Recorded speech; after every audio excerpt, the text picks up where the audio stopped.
আসসালামু আলাইকুম।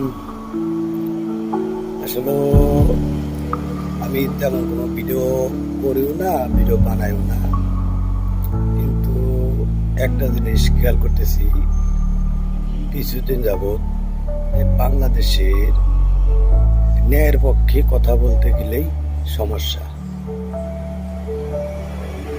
ভালো লোকের কথা বলতে গেলেই সমস্যা।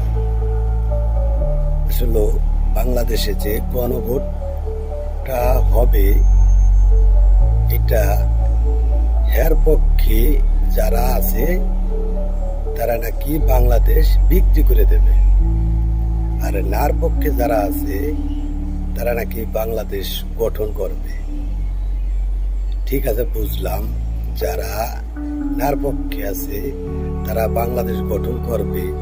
14 বছর যে তারা ক্ষমতায় থেকে গেছে, তারা বাংলাদেশ 10কে